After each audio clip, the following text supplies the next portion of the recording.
So I want to welcome everyone to Maximizing ROI. Is an employee or a contractor better for your bottom line? And we'll be discussing the pros and cons to each of those and the differences. You're a lot of great information for you today that's very important. And we have a presenter from 24/7, Carl Van Vono, and he'll be talking about this great topic. Before I turn it over to him, I just want to go through a little bit about Boston Business Mentors. We are the sponsor of today's presentation. We are a volunteer-based nonprofit. Our goal is to provide education and mentorship to small businesses. Whether you're in the I think I want a small business phase to getting ready to exit that small business, we can work with you or have a mentor that can work with you at any phase along that journey. We have our volunteers. We have a great group of volunteers that have a variety of skill sets. They come from different industries. They've had different experiences that they've learned from, whether those experiences were failures or successes. They have information and guidance that they can give to you. A mentor isn't only just someone to answer questions, but just someone to bounce ideas off of, someone to help hold you accountable for things that need to be done, that type of thing. So it's a really wonderful experience. If you've never had a mentor, to consider getting one. I will put the link to our website into chat here. Usually I have my QR code up, but I'll put it into chat. We are recording, and I will send out the recording in a follow-up email for you, along with information how to reach out to us if you need more information there. Definitely, we've got watch for our newsletters. We've got, I think 20 plus workshops coming up in this first quarter. So a lot of really great new topics. So watch for those. So I'm going to go ahead and turn everything over to Carl. Thank you, Teresa, and thank you for everyone for joining this webinar today. As she said, my name is Carl Van Bono. I'm the VP of Growth with 24/7 VA, and today I'm going to present on maximizing ROI in your business and making the decision whether an employee or an independent contractor is better for your bottom line. So I'll go to the next slide. So we're going to start here. What's holding you back in your business currently? So these are really the three main things that come up that I hear from most business owners that are holding them back from operating their business as efficiently as possible. So the first is not enough time for your core tasks. So owners are doing many small tasks in their everyday in their business. Everything still depends on the owner. The owners may not have time for sales, growth, or big decisions, and the night and weekends become admin time. Most business owners can relate to some of this stuff. So the bottom line is really the goal is to make it so your business is able to grow without your time being invested in every aspect of the business. The second on this list, high labor costs. So full-time employees versus independent contractors. Full-time employees cost more than just salary. Slow weeks still cost the same as busy weeks. Hiring tends to feel like a big commitment. Past bad hires make owners nervous, and owners want help without being locked into every aspect of their business. Um, so the third point, onboarding and training new team members. Training often feels harder than doing it yourself, which is something that any business owner can relate to, having to teach another person how to do either mundane or very explicit and detailed tasks that are required to operate your business on a daily basis. Some business owners, most I would say, have no clear instructions written down. So this really falls in the form of SOPs and developing procedures for how you do various business tasks throughout your business. Some owners feel like they're not ready to particularly hire for a litany of reasons. Teaching can take time, and typically time is something that owners don't have. And without help, things just stay messy. And that's really the point of this presentation, is to show you all the value that employees or independent contractors can bring into your business in order to help you scale and grow. So moving on to the next slide. So the two common questions about worker classifications. Should I hire part-time or an independent contractor? Or are independent contractors actually cheaper than employees? So what you'll learn today, clear distinctions between worker classifications, crucial compliance obligations for each, the real cost implications between employees and independent contractors, and how to make strategic choices for your particular business's growth. And just so everyone knows, feel free to chime in and ask questions at any point during my presentation. I can stop and answer anything if something pops up, or if it's easier for you, we can just wait till the end. So who's who? These are the two basic worker classifications that exist in the U.S. today. So employees, which are typically W-2, or independent contractors, which are typically 1099s. So an employee falls in either a full-time, part-time, or temporary basis. Full-time requires 40 hours a week with full benefits. Part-time is going to require fewer than 40 hours, but the benefits likely will still apply. And temporary is just hired for a specific period or project, often through an agency. Independent contractors, they're self-employed professionals. Some are nearshore or offshore with favorable economics and complementary time zones. Flexible engagements are often remote. So independent contractor relationships are typically remote, and mostly what I'm going to be talking about in the sense of independent contractors today are nearshore and offshore workers. Um, Moving on. So employees versus independent contractors, what are the core differences? For employees, so we're going to classify these between three different kind of criteria to assess what an employee is versus an independent contractor. So the three criteria: behavioral control, financial control, and type of relationship. So an employee, you direct how the work is done. So you provide all the training, the tools, the hours, and you expect the results. An independent contractor, you define the what, they handle the how. As far as financial control between the two, an employee, you control the business aspects, so the expenses, the investment, and the payment method. Contractors incur expenses, they invest in their own tools, and they set their own rates. Regarding the type of relationship, written contracts are often not required for employee relationships. Benefits are offered. It's usually a permanent relationship, and the services are core to your business. For independent contractors, the written contracts are common. There's no benefits generally, and they can be project based. Although many independent contractors will work with your business year on year,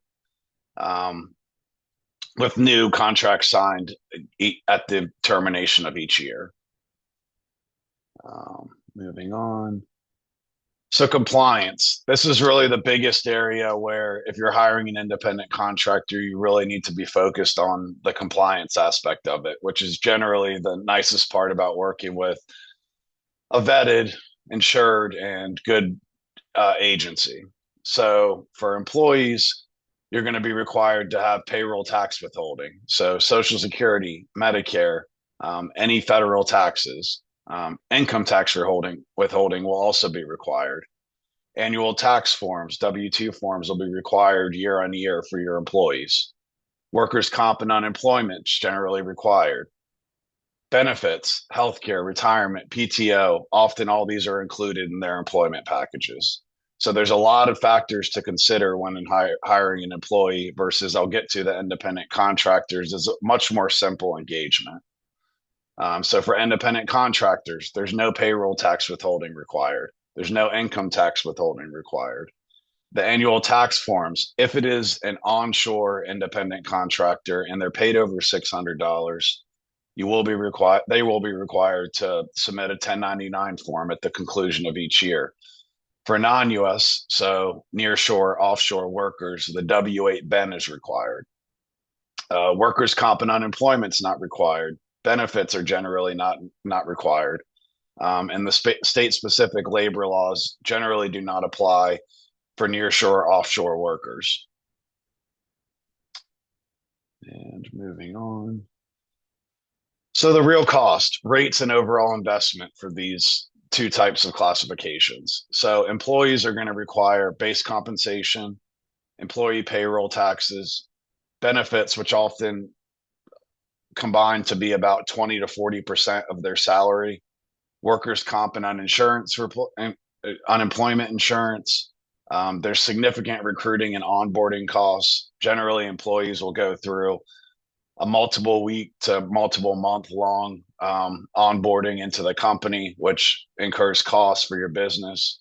And then office and space equipment is definitely a big factor. They'll generally be provided a laptop, space to work in either a physical or remote office location. Independent contractors, which are much simplified, they would generally work on an hourly or project rate. They do not require employer payroll taxes. They do not require benefits. They do not require the workers' comp or unemployment insurance.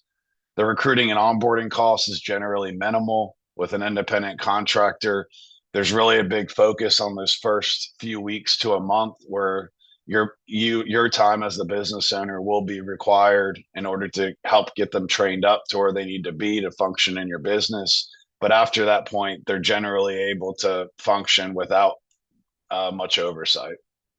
And then office and space equipment. Generally, independent contractors will use their own, so they'll have their own laptop, their own workspace, their own video setup if that's needed for the position.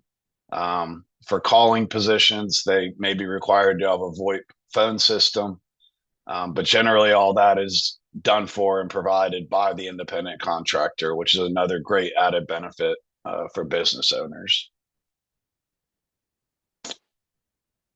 So, why do employees make sense for small businesses? So, employees are nice because there's direct oversight and training, there's dedicated focus, there's streamlined IP management. So, what I mean by streamlined IP management, for companies that require more privacy or more hands-onness with the worker and the work they're doing each day, and the added cyber protections, insurance, tax related stuff, a lot of times employees, you have much more control over what's going on their computer and in their workflow every day. And then clearer worker classification. So there's reduced ambiguity. Employees are, the setup's really simple. You have all those things that you're required to provide for them or that they're required to pay on a monthly basis. Whereas independent contractors, they're pretty much free to work on their own in a remote setting. So that's really the biggest difference between the two. So why do independent contractors make sense for small businesses? Flexibility and scalability. So you can scale up or down as needed without long-term commitments. Most remote staffing agencies will provide either a week-long or month-long retainer that they'll be required to notice in order to make the hours go up and down, remove the employee out of the business, or whatever changes are needed. So the changes are much quicker with independent contractors, and they kind of flow more with your business. Access to specialized skills. So independent contractors enable you to tap into niche expertise for specific projects or tasks. So if you have a task in your business that only requires 10 hours a week, more than likely an independent contractor would make more sense than an employee because you can bring them in, they can do their tasks on a weekly basis, and you're not locked into all the things that are required to have an employee. Reduced overhead. So again, they don't require office space, equipment, or benefit costs. They're able to focus on your core business. So this enables you as the business owner to focus on revenue generating tasks, whereas you set aside any tasks that can be done virtually, that can be done in passing to your virtual assistant. So you can focus on growth, productivity, sales, whatever's driving the revenue for your business, and enabling the business owner to really utilize their skill sets as much as possible and not waste time with CRM and admin and those sorts of things. Cost predictability. So upfront pricing with clear budgeting. So generally, independent contractors will have an hourly rate, and that's what you go off of. You don't need to pay them overtime over 40 hours. You don't necessarily need to have them for 40 hours a week or even part time at 20 hours a week. A lot of these engagements can be project based or much less than 40 hours a week. And there's generally a wider talent pool. We see a lot of really good talent coming from the Asian regions, from the African regions, whether it's North Africa and like Nigeria or South Africa. Latin America also has very good sources for independent contractors, and those would be considered near shore. And oftentimes they'll come with bilingualness, very segmented skill sets. They're all college educated, and they really provide for a nice fit into U.S. based businesses.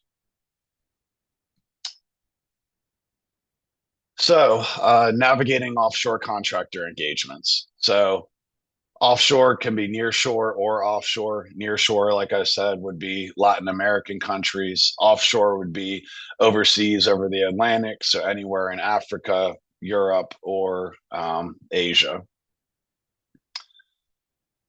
So the talent sourcing and vetting is one big component that really needs to be considered. And this slide really goes into why the agency model for virtual staffing and independent contractors really makes the most sense. And this really describes what to look for when you're looking for agencies with independent contractors.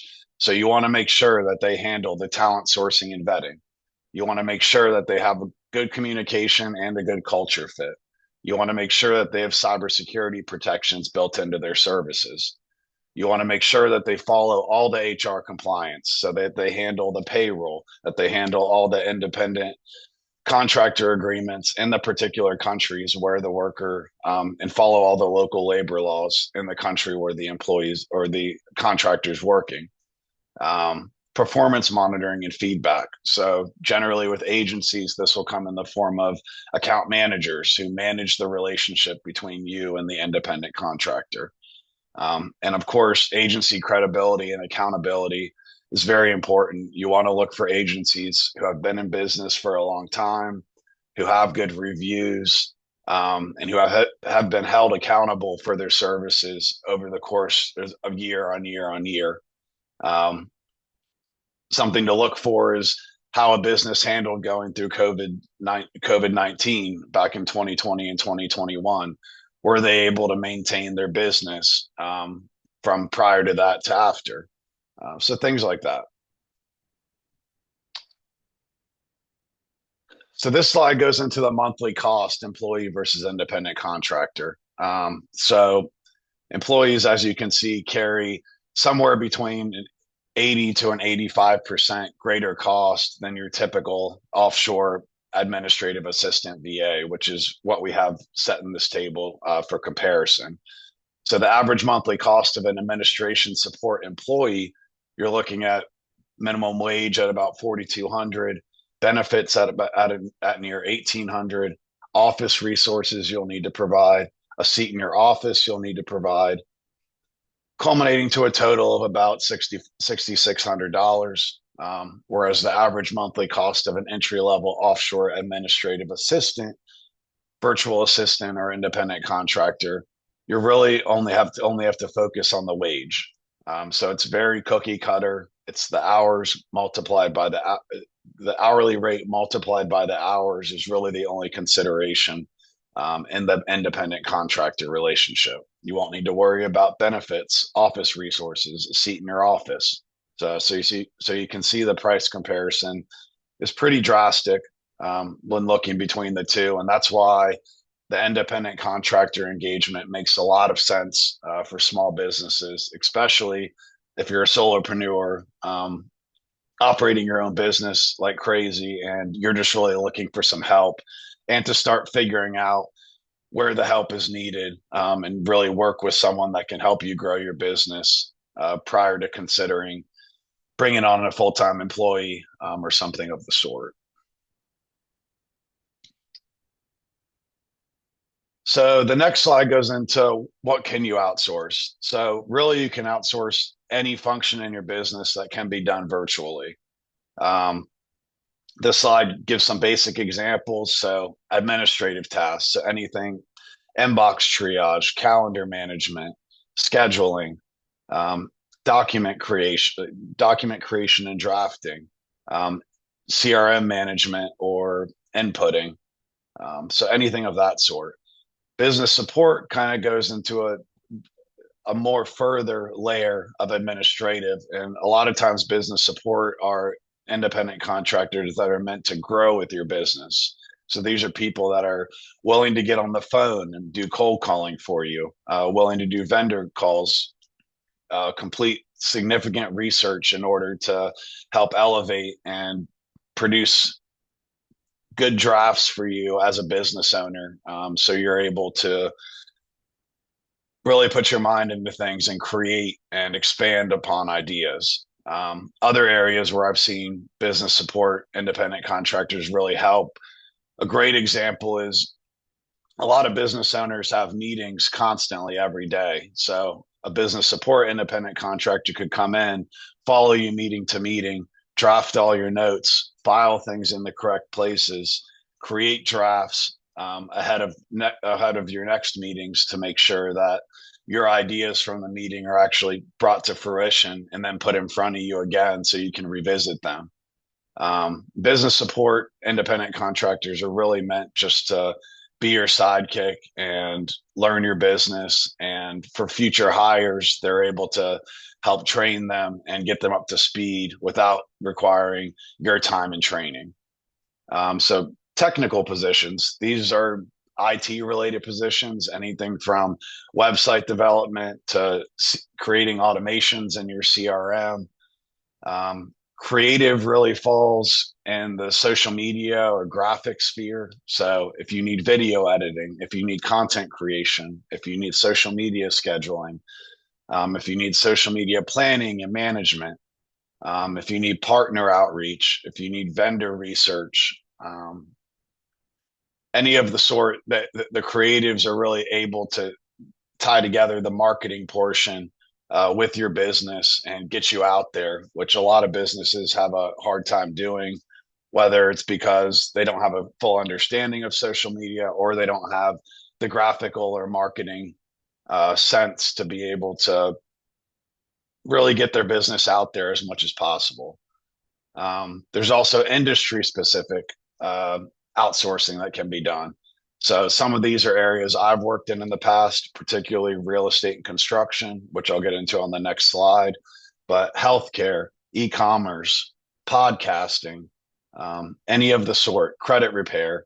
So industry specific help is definitely there and possible with independent contractors. And as long as you're able to work with the virtual assistant or independent contractor to create these workflows that can be acted upon and repeated on a daily basis. Generally, these industry specific tasks will be more admin related and they are easily coachable and teachable, just to take these tasks off of the business owner's hands. And then the last thing on this slide is voice roles. So this will be for real estate agents like ISAs. So someone that inside sales agent that's just cold calling leads constantly and trying to convert them. So lead qualification type roles. Every business needs these. Most business owners don't want to have to be on the phone all day, and that's generally not the best use of their time. So voice roles generally in the independent contractor sense will be to qualify leads and get them on your calendar. So you're walking into meetings where the individual's already vetted and already wants to meet with you and understands your business, and you're able to start from a leg up as opposed to doing a cold call and having to work through everything prior to them being ready to actually work with your business.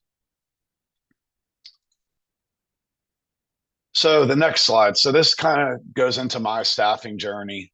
So I'm a civil engineer graduate from the University of Maryland. The most of my experience throughout my career prior to jumping into consulting about 2 years ago was in real estate and construction. I've built over 100 custom homes in the Northern Virginia area in my first stint out of college for about 4 to 5 years. And then I jumped into private contracting on my own in real estate. So I used VAs throughout my 8 years after college up until this point. And construction, I probably saw the most value with independent contractors. The independent contractors initially that I was searching for and that I used were more of an executive assistant type of role. So they handled all my emails, all my scheduling. If I ever needed something filed in the right location, I emailed it to them. They filed it in the right place. So when I actually got out onto the jobs, I had clean and clear checklists of what needed to be done. All my jobs were tracked properly.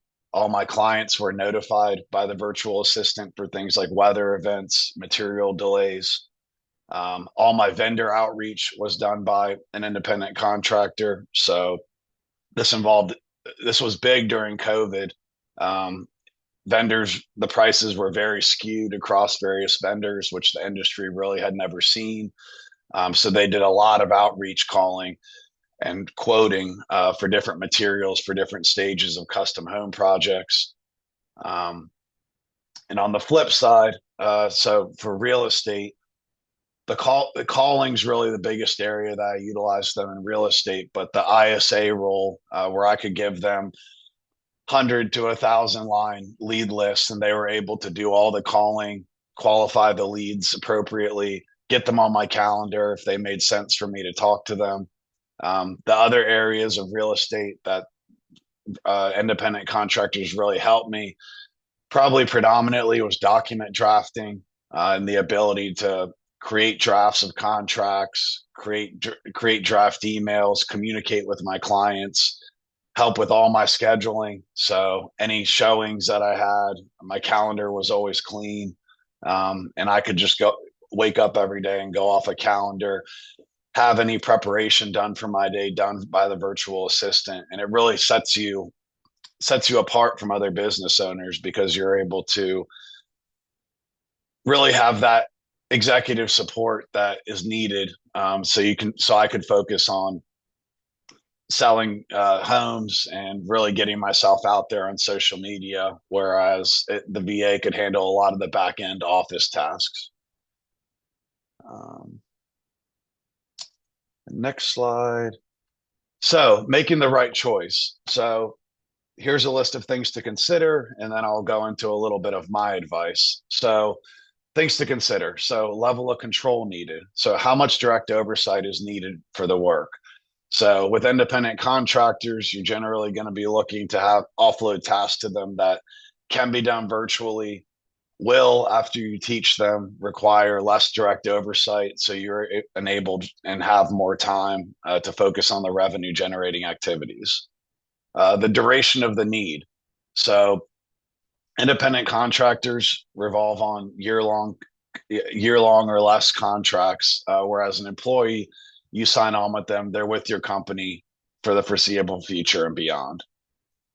Independent contractors often work on project basis. So it's really nice if you have a project that you don't have time necessarily to do. Find an independent contractor, coach them up on what they need to do, and then they can work on the tasks in the background while you're working on your business. Core function versus peripheral support. So is the task central to your business or a supportive role?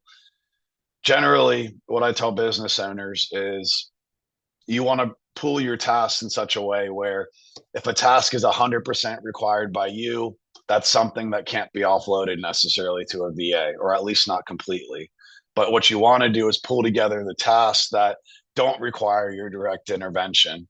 And those are the best tasks to offload to an independent contractor. So for budget, as I explained in the previous slides, the budget for an employee far exceeds an independent contractor for tax and withholding reasons, for benefits, for office space, and the sort. Whereas an independent contractor, really the only thing you need to be focused on is that hourly rate, and everything's just a multiplier based off of that. And risk tolerance. So understanding the compliance risks associated with each classification.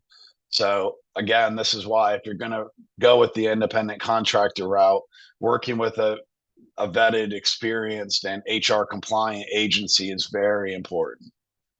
Um, so my advice, if you're kind of teetering between the two, consulting with legal and tax professionals is always my first recommendation. You always want to have expert guidance when you're making a decision in this space.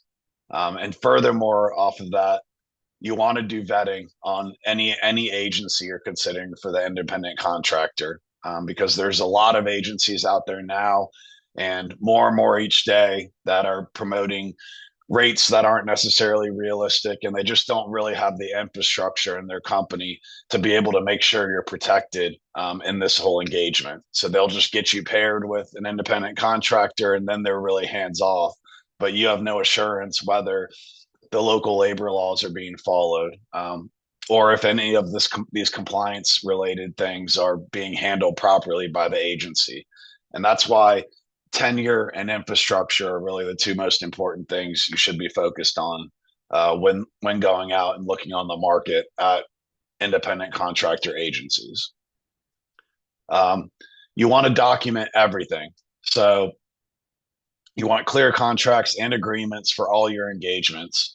And going further with this, you really want to make sure that the tasks that are going to be offloaded to the independent contractor are also documented. So this goes with making the choice of independent contractor versus an employee, but it also goes within your own business. The more that's documented, the better. In case you ever are audited by the IRS, in case you ever do face any legal challenges and you're required to go back and figure out what happened 2 years ago on this day. So the documentation of your business is essential in making this decision, but also into its function. And again, you really want to work with reputable agencies if you're considering independent contractors, especially for the international engagements, because these are going to require the offshore independent contractor to be following their local labor laws and regulations. So choose trusted partners. Make sure you really look into the history of the independent contractor agency, what they provide, and you really want to make sure that they provide everything that could be contained between the VA and client relationship. And next, so when you're looking to find your next employee, there's a few areas to look. Many you'll know, like Indeed is a big one. But generally, if you've used these before, you'll know that there's very broad reach. There's a very high volume of applicants, and there's local or standardized skill sets. So you'll find on these online job boards, it's often very difficult to find the exact right person, and you're letting go a lot of the wants and needs, and just basing it more off personality and the person's willingness to grow with your business. Professional networks and referrals.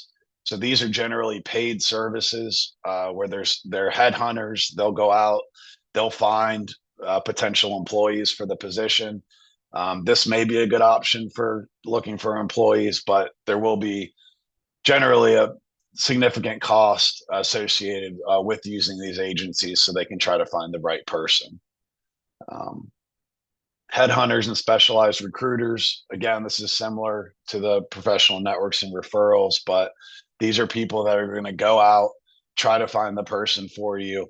But often they're very costly, and in many cases, they won't be able to find the right person necessarily.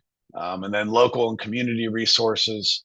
So these are organizations that are spread throughout the country that you're able to join and involve yourself in a community and find people with similar interests that you may be able to bring into your business. So next, so finding your independent contractor. So of course there are online job marketplaces like Fiverr, freelance.com, online jobs PH. These are generally project-based work. It's easy to find people with specific skills, but it's more short-term needs. These aren't people who are going to want to grow with your business necessarily. Whereas Remote staffing agencies, this is always the route I would suggest if you're looking for an independent contractor. These remote staffing agencies are going to have vetted talent. They're going to have a done for you service. They're going to be more focused on long term engagements and pairing people with your business who are motivated and meant to grow with your business. You'll be able to hire for specific roles. Most remote staffing agencies will have a lot of different areas of independent contractors that they'll be able to solicit to you. So you can have really niche positions with the independent contractors, which is nice. And the roles are generally much less broad. And cybersecurity is a massive part of the remote staffing agency portion, and something that you want to look for and ask when you get on these initial calls with the agencies. Um, there are also professional networks and referrals. So things like LinkedIn. A lot of times you can find independent contractors through LinkedIn or professional networks like that. But again, you don't have the agency containing the relationship, and that's where you could potentially run into issues. And lastly, social media groups. So these will focus on specific skill sets. They're generally cost effective and more direct engagement. But again, you don't have the compliance portion holding together you and an independent contractor, which is really the biggest component that you should be focused on if you're going out in the market and looking for these people. And that is about my conclusion for the webinar. So if you want to talk to me more, my email is right on this slide. You can scan the QR code if you're interested in learning more about our